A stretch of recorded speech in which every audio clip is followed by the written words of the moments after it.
Olá, mais uma vez aqui. Nós estamos com o nosso SG Talks de descarbonização, né? E hoje o tema é o custo do carbono, né?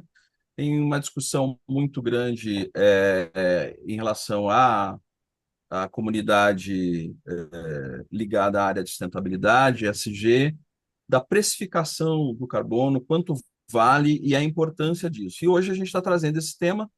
Inicialmente aí dou bom dia aí para a Luísa, para o Eduardo, para o Daniel. Peço aí todo mundo que está nos acompanhando nesse momento aí, dar aquele joinha para a gente, compartilhar esse vídeo nas suas redes, acompanhar aí, fazer uma interação com a gente. Estão abertas as perguntas aí para qualquer dúvida, para qualquer questão adicional do que a gente vai falar hoje, né? E a ideia básica é discutir aqui a questão do custo do carbono, né? Do valor econômico do carbono, né? Quanto equivale um quilo de carbono, por exemplo, no mercado hoje? No mercado europeu, por exemplo, vale em torno de 60 e 90 euros, né? Mas existe um custo real muito maior, né? A questão das emissões de carbono, das emissões de gases de efeito estufa hoje, estão implicando em enchentes que destroem a casa, né? Uma seca bastante endêmica em várias partes do mundo, que encarece alimentos, reduz produção, e em função disso, todo mundo paga mais caro por conta disso. Até o custo da energia fica mais caro, né? Porque você hoje, por exemplo, no Brasil, quando reduz volume de água para a geração de energia elétrica, você tem que recorrer à termoelétrica, muitas vezes termoelétrica ligadas a carvão, a gás, ou seja, combustível fóssil. Então, isso também gera mais emissão e aumenta o custo, você está pagando mais para destruir mais, né? Então, essas questões estão sendo discutidas no mundo hoje e a gente aqui também está colocando para oferecer uma reflexão, oferecer caminhos também em relação a como pensar isso, como as empresas podem reagir e se estruturar e se planejar nesse sentido também, e, obviamente, saber exatamente quem é que paga essa conta, por que ela está cada vez mais alta, e entender como é que é todo esse processo no dia a dia. Por exemplo, uma primeira questão que vem é por que precificar o carbono se tornou inevitável, né? Eu estava fazendo uma pesquisa aqui, relembrando, por exemplo, que a Revolução Industrial, né, foi no século XVIII, né? Aconteceu, obviamente, começa ali na Inglaterra, né, na Grã-Bretanha, e vai se espalhando pelo mundo. Os conceitos da Revolução Industrial, da primeira Revolução Industrial, começam lá. E o que acontece, né? Apenas 100 anos depois da Revolução Industrial, ou seja, um século depois, é que se começou a se preocupar, por exemplo, com o esgotamento sanitário. Até a metade do século XIX, mais ou menos, tanto Paris quanto Londres, né, o berço da Revolução Industrial, tinha esgoto a céu aberto, não havia tratamento de esgotamento sanitário, e isso começou a ser um problema 100 anos depois do início da primeira Revolução Industrial. E nesse sentido, eu queria fazer essa comparação exatamente porque, assim, demorou muito para resolver essa questão do esgotamento sanitário nessas grandes cidades, que hoje são tidas como modelos nesse sentido, do esgotamento sanitário, e a questão do carbono está embutida nisso, ou seja, você tem o mesmo problema hoje, dá para alinhar a questão do carbono, das emissões de carbono, da dificuldade de resolver essa questão, associado à questão antiga nesses países, né? No Brasil isso não é antigo ainda, isso é presente, 40 e tantos por cento da população hoje no Brasil não tem esgotamento sanitário, mas isso está associado a essa questão do carbono, né? Porque você hoje também tem um problema que afeta populações e mais populações, e esse problema em geral está sendo deixado de lado, né? Porque essa é uma fatura atrasada da nossa história industrial, da nossa enquanto Brasil, enquanto país, e da nossa enquanto mundo, né? Por décadas, a poluição era apenas um efeito colateral, é uma coisa aceitável. Você está produzindo, está gerando dinheiro, está fazendo a roda do capital girar, e aí, obviamente, tudo bem ter poluição e ter emissão sucessivamente. Mas a gente começou a ter problemas nesse sentido, está todo mundo vivendo isso, né? De novo, enchentes, secas extremas, né? Outros grandes problemas em relação às questões ligadas às emissões de carbono, como falta de acondicionamento e reciclagem efetivamente de resíduos de todo tipo. Então, tudo isso está fazendo a conta desse processo aumentar. E aí, no sentido de resolver, o pensamento geral, científico, financista, né, contábil, começou a estabelecer um preço disso, para entender o quanto isso deveria custar e o quanto isso poderia ser mitigado a partir de estabelecimento de um valor de mercado para que as pessoas pudessem adquirir, por exemplo, créditos de carbono, né, que é basicamente aquilo que você consegue reter de carbono emitido a partir de florestas e outros processos, e aí isso começa a entrar num raciocínio, obviamente, financeiro, para tentar mitigar, para tentar reduzir esse tipo de problema. Então, hoje, a questão da precificação, ela é importantíssima, não só do ponto de vista socioambiental, né? Porque você vai tentar, nessa forma, ir mitigando e diminuindo e reduzindo essa emissão de alguma forma, mas, ao mesmo tempo, ela é uma exigência econômica.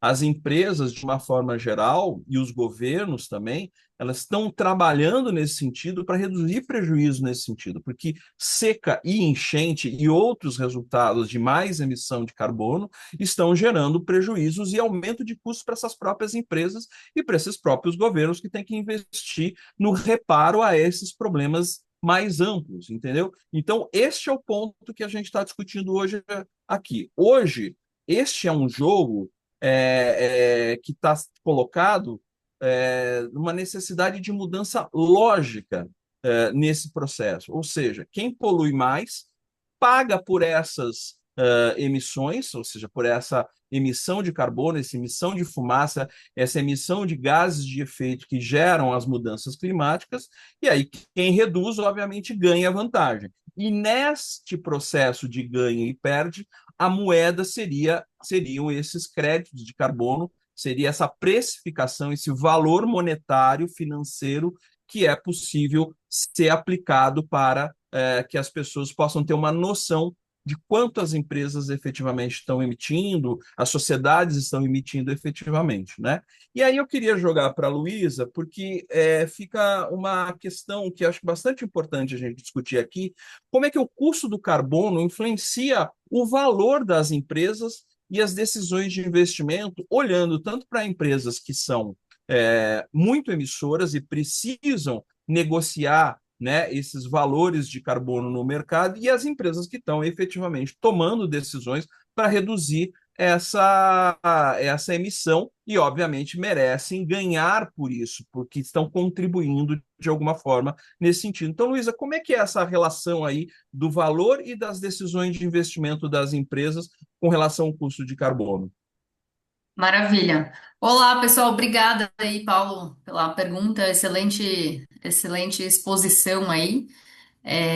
Acho que como você já falou, o carbono ele se tornou, e isso vem crescendo cada vez mais, né, uma moeda de troca, né? Tem uma lente financeira por trás. Então, quando os investidores, né, os acionistas, até a sociedade de forma geral, quando eles olham para uma empresa, eles não olham mais, ou eles não querem mais só saber do lucro. Eles, né, eles querem saber aí qual é o risco. Então, o carbono está associado diretamente, com o risco operacional e, consequentemente, financeiro de uma empresa, né? Então, virou aí uma das maiores, uma das principais métricas de mensurar risco, digamos, no século, no planeta.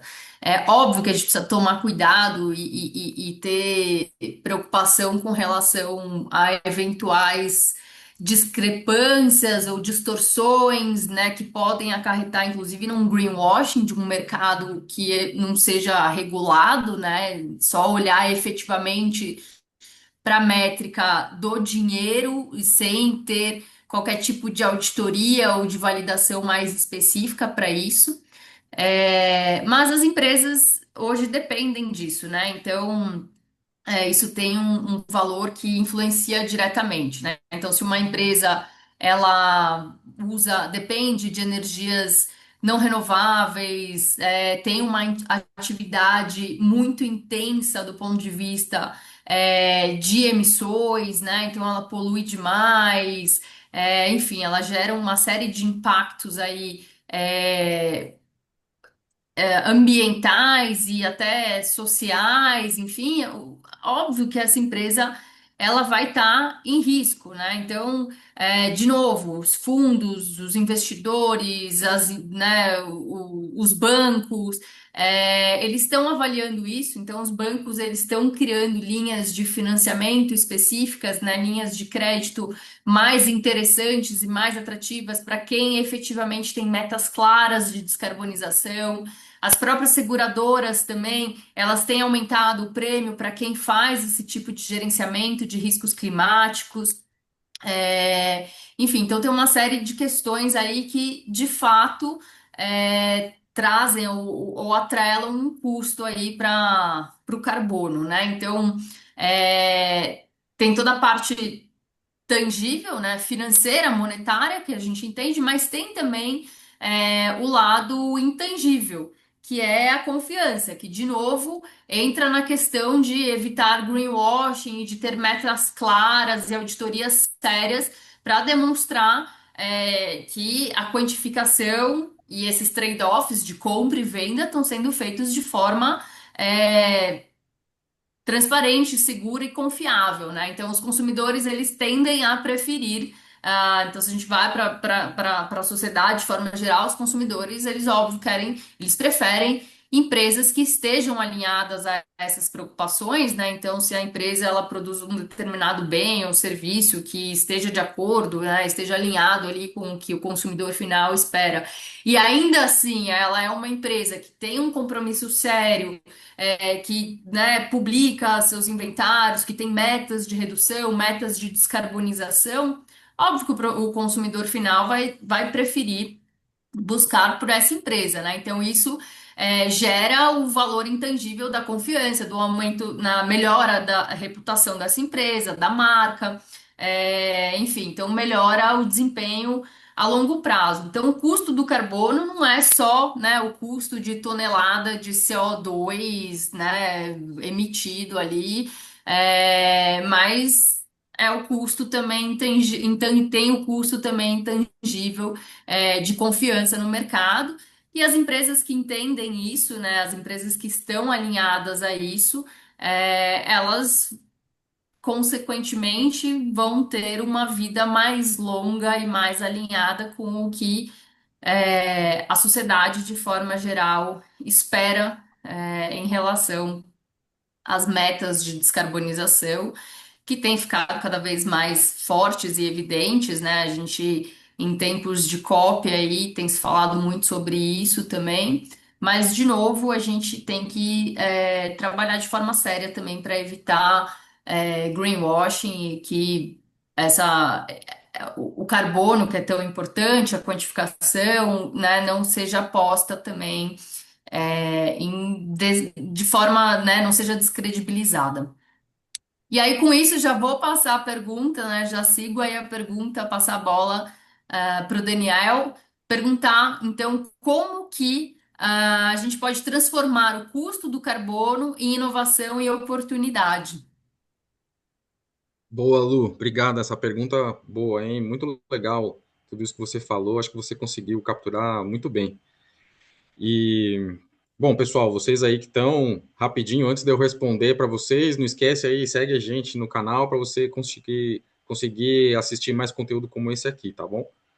Bom, então, gente, a precificação do carbono, né, seja por imposto, por sistema de comércio de emissões ou regulamentações, ela normalmente é vista só como um custo, né? Um custo adicional para as empresas, enfim. Mas se você encara como um custo, você acaba perdendo uma grande oportunidade de inovação e crescimento, né? Principalmente porque eu vejo como uma precificação do carbono dando um sinal para o mercado, né? Que o futuro é uma economia de baixo carbono, com baixas emissões. Então, as empresas que conseguirem se antecipar e se capitalizarem para isso, elas não só vão sobreviver, mas vão prosperar, né? Isso é verdade. Então, acho que a primeira mudança, a mudança principal, vamos dizer assim, é na mentalidade, né? Mudar a ideia é grátis.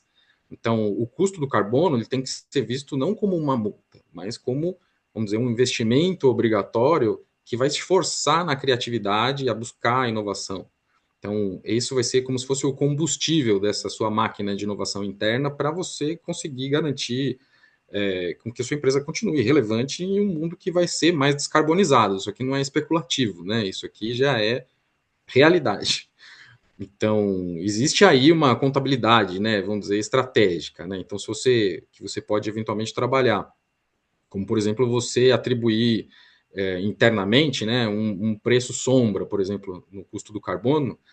Ele pode até ser um pouco mais alto do que o preço do mercado, mas você prepara a sua empresa para um futuro, né? E aí, esse valor economizado, vamos dizer assim, conforme as reduções vão acontecendo, você pode investir no seu próprio departamento de P&D, né, de pesquisa e desenvolvimento, para gerar inovações, para ser o combustível financeiro para isso. E aí, essa relocação, né, de fundos acaba sendo crucial para o seu ciclo de oportunidades e prosperar. Então, eu acredito que a inovação é, ela é muito sutil, né? A definição de inovação é muito aberta, é muito ampla, né? Às vezes, por exemplo, se eu falar para a Lulu, eu pintei minha unha de, sei lá, francesinha, inovei, ela vai falar assim, ah, não, isso aí eu faço há, sei lá, quantos anos. Então, é muito diferente inovação para uma coisa para outra, né? Então, mas eu acho que de um jeito geral, você pode detalhar em três principais áreas, vamos dizer assim, uma parte operacional, que aí o foco é reduzir as emissões dentro das fronteiras, né, da empresa, transformar isso em eficiência, em resiliência, em otimização de custo. Então, você pode fazer, por exemplo, o seu inventário de carbono para ter um olhar mais microscópico no onde está sendo gerado esse carbono, né? Qual que é o equipamento que gera mais? Dá para otimizar uma frota logística? Não dá? Dá para melhorar a quantidade ou substituir o frete que eu tenho aqui com mais entrada, mais saída, enfim. Você vai descobrir qual que é o seu item que emite mais, né? E aí sim você vai poder focar, priorizar, né? Investir em tecnologia, internet das coisas, em inteligência artificial, deixa eu pensar, em coisas que você consiga monitorar consumo de energia e prever o consumo de energia, né? Otimizar consumo de máquinas, enfim, reduzir desperdício, tem um monte de oportunidade interna que você pode fazer. Uma vez que você já reduziu, identificou e começou a trabalhar para reduzir, você vai trabalhar para adotar cada vez mais fontes renováveis na sua operação, né? Então, existe aí um custo de emissão, vamos dizer assim, seja, né, como eu disse, um imposto ou compra crédito de carbono no mercado, enfim, que você pode trocar por investimento em energia solar, por exemplo, em eólica, né, através, sei lá, do Mercado Livre, ou construir a sua própria fonte de geração de energia renovável, e você vai acabar tendo um payback em algum momento, né? Esse investimento acaba acelerando à medida que o preço do carbono aumenta. Vamos dizer, você vai comparando isso com o preço do mercado.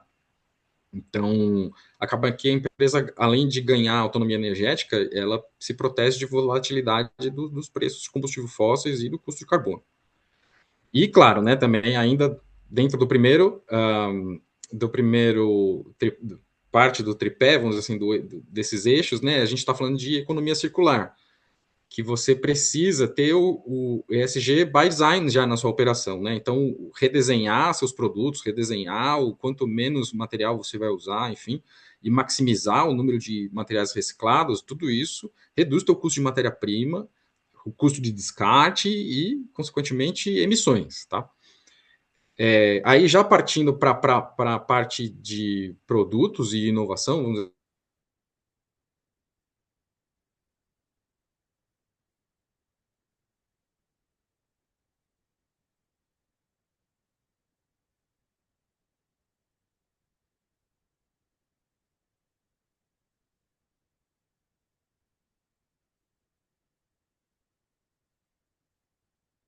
por exemplo, estão dispostos a pagar vamos dizer assim, um prêmio maior, né, para soluções com menor pegada de carbono. Isso a gente vê muito em edifícios comerciais.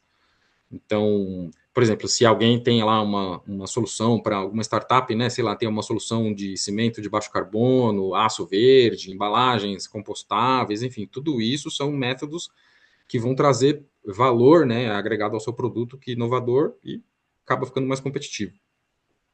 E também tem a parte de você, uma vez que sua empresa tem esse domínio, né, nas reduções das suas próprias emissões, você consegue vender essa expertise para o mercado, né? Então, você fala para, por exemplo, uma empresa de logística consegue otimizar suas rotas e frotas com softwares ou com consultoria de emissões, de otimização, de descarbonização, por exemplo, para os seus clientes.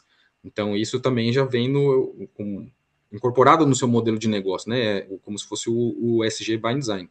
E, claro, envolver, né, por último, todo mundo, todos os parceiros, todos os fornecedores, toda a sua cadeia de valor, porque a oportunidade está em liderar essa transformação de ecossistema, né? A gente tem que, as empresas que têm essa reputação, que têm essa preocupação, elas têm que usar o próprio nome para incentivar os fornecedores a buscarem energias renováveis, a práticas que busquem mais descarbonização e dar preferência para esses caras, né? Porque isso aí é uma alavanca poderosa para o teu próprio ecossistema.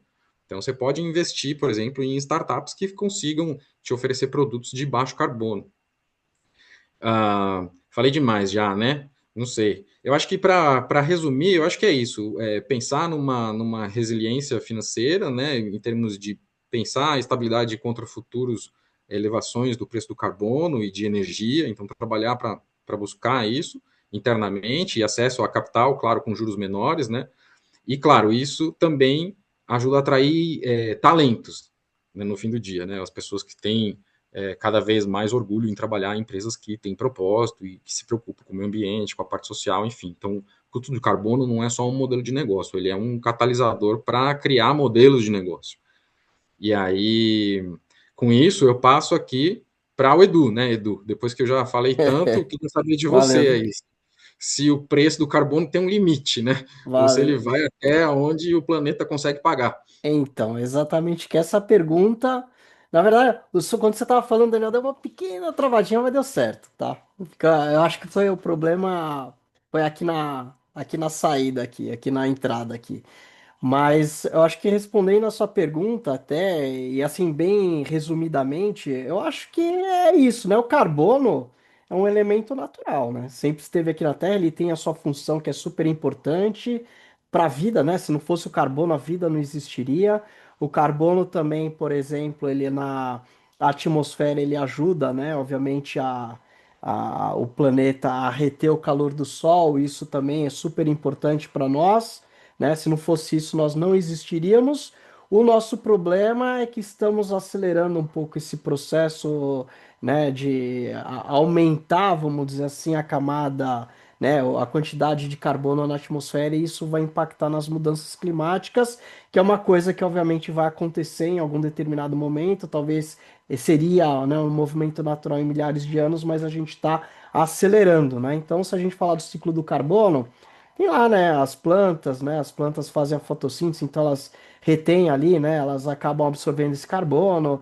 Os animais, eles acabam exalando, né? Liberando esses carbonos. Os oceanos são super importantes porque eles absorvem e eles retêm, eles armazenam o carbono, e você tem outros processos naturais, decomposição, né, o próprio vulcanismo, né, a erupção de vulcões, e tem os, né, óbvio, tem os combustíveis fósseis, que daí começa a entrar a atividade humana, começa de Sim, fato liberar eles na atmosfera, o que começa a gerar um impacto. Sempre quando a gente fala, eu acho que de valoração, né, é isso, né, porque ninguém dá valor para algo a menos que isso seja precificado de alguma forma, né? Por exemplo, por isso que o ar continua, né? O pessoal polui o ar, ninguém toma ações de fato, né? Vamos acabar com os contaminantes no ar. Na água também, a gente desperdiça muita água, apesar de ter o preço, né? A gente tem o preço ali do transporte da água, do tratamento de esgoto, do tratamento da água, mas não o da água em si, né? Do insumo água em si, a gente não paga pela água em si, né? Então, assim, sempre é importante a gente trazer essa valoração, né? Então, enfim, para o carbono. E quando a gente fala dele, dos limites dele dentro do planeta, ele está dentro dos 9 limites planetários, então ele seria um dos, né, 9 limites planetários. Então ali a gente tem as mudanças climáticas, né, que já foram ultrapassadas, que o carbono está bem presente ali dentro, e a gente tem outros limites, por exemplo, integridade lá da biosfera, uso da terra, né, água doce do planeta, como que a gente está consumindo, tem outros ciclos além do carbono, tem o ciclo ali do nitrogênio e do fósforo também, né, os aerossóis atmosféricos, a acidificação do solo e oceano, né, a própria camada de ozônio, que daí, enfim, a gente já trata isso daí. Mas enfim, todos esses limites, na verdade, já foram ultrapassados, a maioria deles. Os que não foram ultrapassados é porque a gente ainda, ou eles estão em risco, ou porque a gente ainda não tem métrica, ainda não, eles de fato não foram medidos para ver se ultrapassam ou não.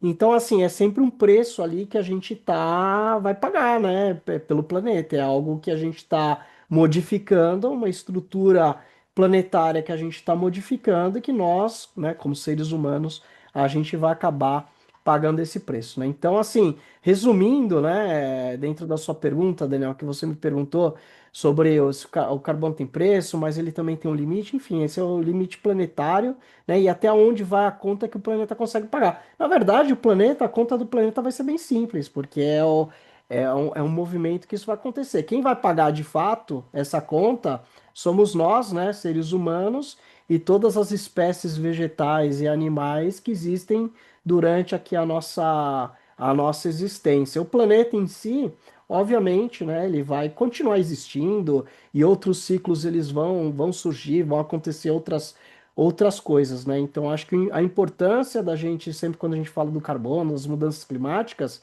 é a gente pensar em nós, até ser egoísta, né? Pensar em nós, porque os prejudicados de fato seremos nós, né?